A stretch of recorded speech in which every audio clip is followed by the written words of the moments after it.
Etapa 31. O milagre do Cebreiro. Vega de Valcarce ao Cebreiro, 13 quilômetros. Terceira parte. Estamos contando a etapa 31 do Caminho de Santiago, que foi a chegada ao Cebreiro, um dos pontos mais difíceis de todo o trajeto. Nas duas etapas anteriores, mostramos primeiro a subida da montanha, as dificuldades e beleza do caminho e a narrativa do milagre atribuído à paróquia do Cebreiro. Na segunda etapa, continuamos contando a história do milagre com mais detalhes e ainda pudemos acompanhar no vídeo o fortíssimo nevoeiro que, naquele dia, baixou sobre o caminho.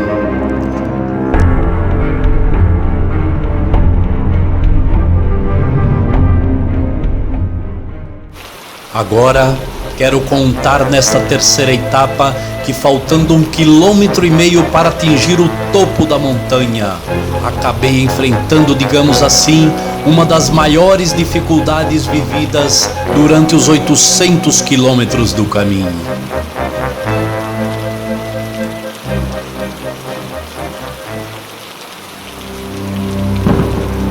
O fato é que não há foto, filme, nem áudio, absolutamente nada para mostrar o que eu vou narrar a seguir.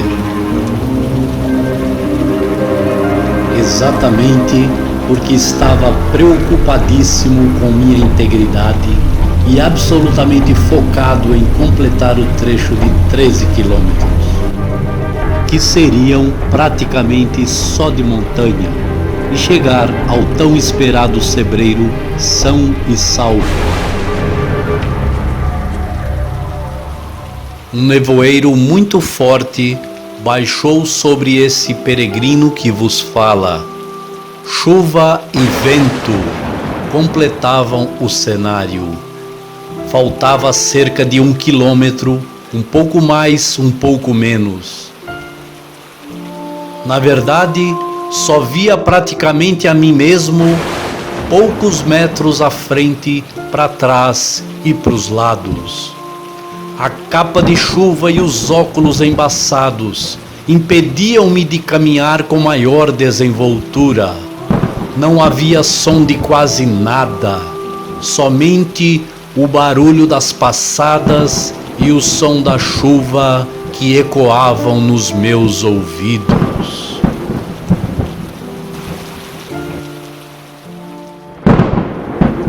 De repente me veio um pensamento que iria me deixar ainda mais preocupado. Pairava sobre mim a dúvida se estava ou não no caminho certo. Os sinais do caminho não apareciam havia um bom tempo. Sabia que não era comum isso acontecer. Afinal, já percorrera até ali mais de 600 quilômetros e tinha aprendido que os sinais, imitando a vida, são frequentes no caminho. As flechas amarelas ou montinhos de pedras feitas por peregrinos ou outras formas de sinalização nunca deixam dúvida qual o rumo seguir.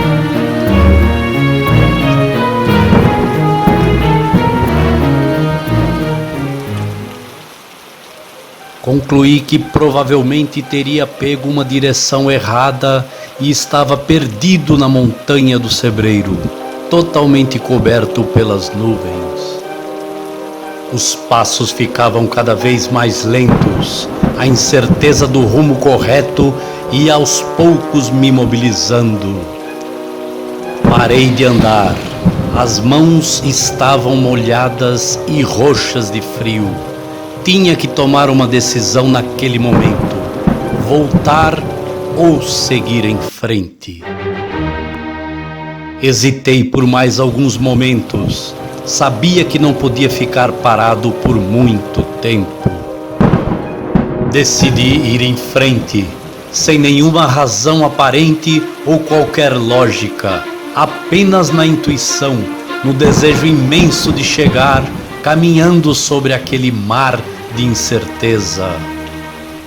Continuei, as passadas ficaram mais firmes.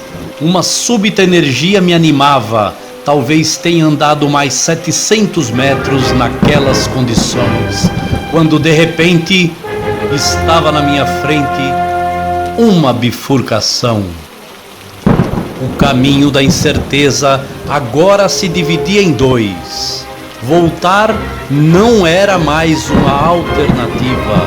O desânimo iria me sucumbir. Arriscar um dos caminhos parecia outra alternativa, mas estaria abandonando a minha velha e conhecida incerteza para apostar numa outra, novinha e pior, desconhecida. Comecei a lembrar do milagre do sebreiro, das dificuldades enfrentadas pelo camponês Juan Santin para assistir àquela missa, das palavras do sacerdote que desdenhou o sacrifício daquele homem. Pensei que talvez jamais visitaria aquela igreja ou fosse ver o cálice daquele milagre. Fiquei ali parado por talvez 20 minutos. Quando de repente ouço um motor de carro, um pouco longe, mas talvez estaria se aproximando. Não passou muito tempo, avistei com bastante dificuldade uma van que se aproximava.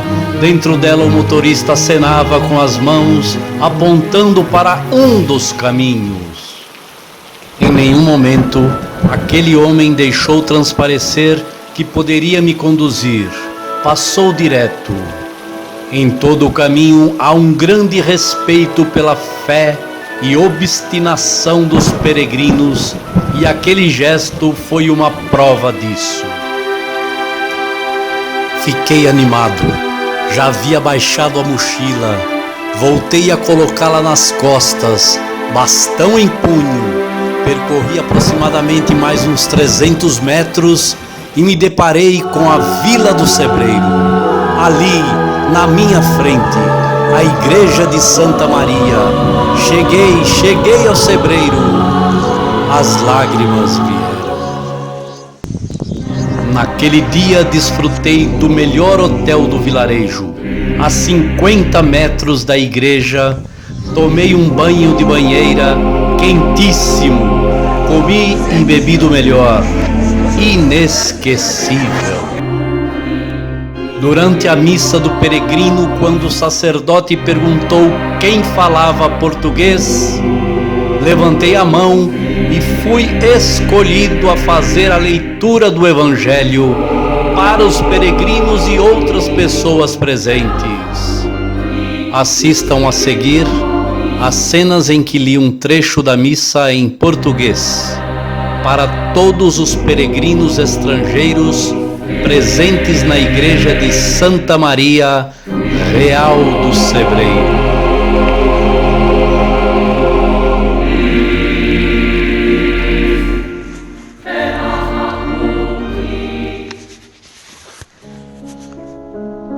Para que conceda à igreja a liberdade e a paz, roguemos ao Senhor.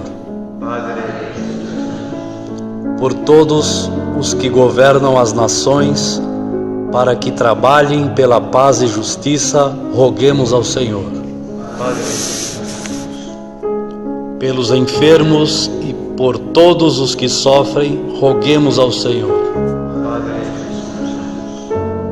Pelos que ajudam os pobres e necessitados, roguemos ao Senhor.